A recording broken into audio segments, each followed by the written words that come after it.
Hello friends, welcome to Chandu's kitchen and blogs. మేము నైవేద్యం చేస్తున్నాము, గుడి దగ్గర పూజ చేయించుకుంటున్నాము. 2 kg రైస్ ఒక గిన్నెలో, 2 kg రైస్ ఇంకో గిన్నెలో, ఒకటి పరమాన్నంకి, ఒకటి దద్దోజనంకి. ఇలా రైస్ అయితే ప్రిపేర్ చేసుకొని పక్కన పెట్టుకోవాలి.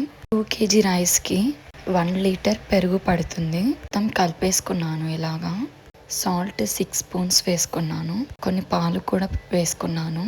ఇప్పుడు పోపు preparation.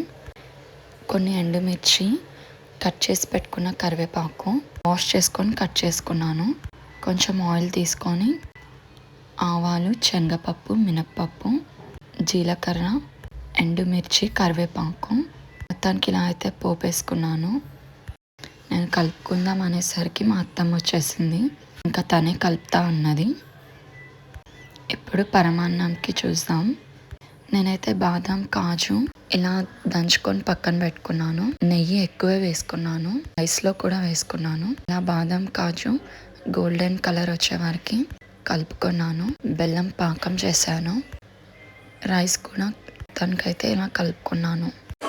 Give a like, share, subscribe, comment. Thank you for watching my video.